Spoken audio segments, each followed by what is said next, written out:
샬롬! 하나님 아버지의 사랑과 우리 주 예수 그리스도의 새롭게 하심과 성령님의 도우심이 충만한 하루 되시기를 기도합니다. Day 21, 교회를 보호하기. 저희는 한 주 내내 하나님의 가족, 하나님의 공동체인 교회에 대해서 묵상해 왔습니다. 사실 교회와 공동체의 중요성에 대해서는 귀에 딱지가 않을 정도로 많이 듣고 또 많이 알고 있습니다. 여러분은 어떠셨는지요? 저의 경우는 좀 특별했는데요. 하나님의 가족, 교회에 관한 저의 모든 생각이 완전하게 깨져나갔다가 전혀 새로운 형태로 다시 붙은 것 같은, 좀 과장해서 말하면 재창조가 이루어진 것 같은 그런 시간이었습니다. 하나님의 가족 공동체를 다룰 때에 저의 생각과는 다르게 하나님께서는 삼위일체 하나님에 대한 묵상으로 저를 이끄셨습니다. 그 묵상 가운데 머리가 아프도록 새벽 내내 울다가 다시 환희에 젖어 웃다가 이것을 반복했었지요. 이제는 저를 포함한 우리들, 교회 지체분들, 교회를 생각하면 떨리고 두렵습니다. 이 집은 살아계신 하나님의 교회요, 진리의 기둥과 터이니라 라는 디모데전서 3장 15절 말씀도 너무 떨리고 두렵게 다가오고요. 말씀이 막 교회에서 걸어 나오시는 것처럼 우리라는 교회 안에 삼위일체 하나님께서 계시다는 것, 삼위일체 하나님 안에, 그 원 안에, 그 세 분의 그 완전하신 그 조화로우심과 교통 안에 우리라는 교회가 있다는 것이 저의 모든 인식을 새롭게 하였습니다. 주님께서 로마 군병들에게 잡히시기 전 그 생의 마지막 순간에 우리의 하나됨을 위해 뜨겁게 기도하셨다는 것이 무슨 말씀인지 비로소 이해가 되었습니다. 하나됨이 우리가 하나님의 교회에서 삶을 함께 경험해 나가기를 바라시는 하나님의 방법의 본질이고 핵심이다라는 그런 말도 이해가 되었습니다. 우리가 신명기 6장 4절에서 이스라엘아 들으라, 우리 하나님 여호와는 오직 유일한 여호와시니 라는 말씀을 묵상했었지요. 오직 유일한, 야훼 is one 에서 이 원, 유일한, 이것이 궁극적, 하나님의 궁극적 일치성이라는 조금은 어려운 단어도 배웠습니다. 하나님의 인격은 분열되지 않으시고 나뉘시지 않으시고 나뉘실 수 없고, 그래서 언제나 온전하시고 참되시다라는 의미의 이 유일한 야훼 is one 이란 것을 묵상했었어요. 여기에 하나님의 변함없으심, 신실하심, 온전하심, 참되심, 선하심이 다 들어있었습니다. 그러하기에 하나됨, 야훼 is one, 이것은 하나님의 성품을 나타내는 말이 되겠지요. 그 궁극적 일치성을요. 우리의 하나됨을 지킨다는 것, 교회의 하나됨을 지킨다는 것은 그래서 하나님의 그 본질적인 성품을 교회인 우리가 지켜낸다는 것을 의미합니다.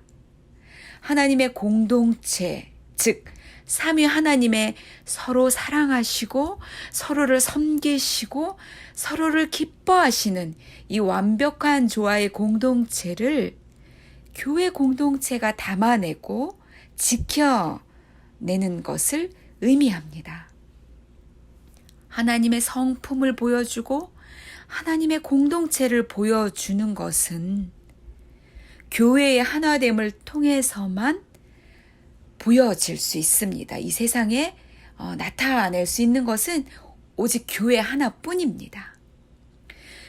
교회를 이렇게 바라보고 이 관점에서 교회를 이루어 간다는 것은, 교회를 지켜낸다는 것은 그래서 정말 최고의 부르심인 것입니다.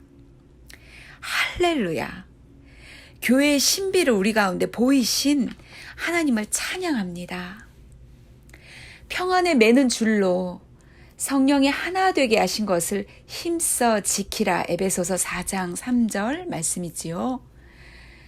성령이 하나 되게 하신 것을 힘써 지키라. 어떻게 그리할 수 있을까요? 성경이 안내하는 실제적인 어드바이스는 이렇습니다. 첫 번째, 서로의 차이보다는 공유하는 것에 초점을 맞추라. 무엇이 중요한디라는 유명한 대사가 있었지요, 영화에. 중요한 것, 한 분 주님, 한 아버지, 한 성령, 한 하나님, 한 믿음, 한 침례, 한 몸, 한 목적, 한 사랑, 같은 구원, 같은 삶, 십자가의 삶, 같은 미래. 이것이 중요합니다. 그 외의 것들은 하나님께서 지으신 대로, 그 다양함과 개성대로 그대로를 받고 인정하고 기뻐하고 즐거워하면 되는 것입니다. 하나됨과 획일은 전혀 다른 것이지요. 두 번째, 현실적인 기대를 하라. 이 땅에서 제일 다른 두 사람은 부부입니다. 그 다음이 형제 자매이지요. 실상이 이러할진대 교회에서 자기가 생각하는 이상적인 공동체를 보기 원하는 것은 정말 유아적인 생각일 것입니다. 교회는 내가 생각해 온 이상적인 그런 파라다이스가 아니라 죄인들이 죄를 드러내고 보혈로 피범벅이 되고 눈물과 땀으로 회개하고 새롭게 되는, 그래서 서로가 서로를 모든 겸손과 온유로 오래 참음으로 사랑 가운데 서로 용납하는 그런 공동체입니다. 세 번째, 비판하기보다 격려하라. 믿는 사람이 믿음에서 진정한 마음에서 한 행동은, 그런 행동을 비난하면 우리는 하나님의 일을 방해하는 것입니다. 격려 속에 큰 성장이 나타납니다. 네 번째, 험담을 귀담아 듣지 말라. 험담에 귀 기울이는 것은 훔친 물건을 받는 것과 같습니다. 두루 다니며 험담하는 자를 사랑의 모습으로 대면하여 직면하여 그만하도록 요구하는 것이 옳습니다. 서로에게 유익합니다. 다섯 번째, 갈등을 해결하는 하나님의 방법을 익히라. 개인적으로 대면하는 것이 항상 첫 번째 단계이고 이는 빠를수록 좋습니다. 물론 기도 가운데 성령이 인도하심으로 그 때와 시기를 정해야 되겠지요. 만일 단둘이서 문제를 해결할 수 없다면 그 다음 단계는 그 문제를 확인하고 관계를 회복하기 위해 몇 사람의 도움을 받는 것입니다. 그래도 어려울 경우 교회에 알리고 계속 거부가 계속될 경우 교회의 7일을 통해서 결정하고 다스립니다. 여섯 번째, 목사와 지도자들을 지지해 주라. 하나님으로부터 교회의 한화됨을 지킬 책임과 권위를 부여받은 목사와 리더들을 불쌍히 여겨주시고 사랑과 존경으로 대해 주십시오. 하나님께서 축복하십니다. 기도하시겠습니다. 하나님 아버지, 우리라는 교회가 하나님은 이런 분이시다. 하나님의 공동체는 이런 것이다, 이런 곳이다 라는 것을 더욱 보일 수 있는 그런 교회 되게 하시옵소서. 성령께서 이제 이렇게 저희를 불러내셨으니 저희를 가르치시고 도우셔서 정말 따뜻하고 사랑이 넘치는 곳, 진리가 넘실거리는 곳 되게 하여 주시옵소서. 우리의 순종을 주님 축복하여 주시옵소서. 예수님의 이름으로 기도드렸습니다. 아멘.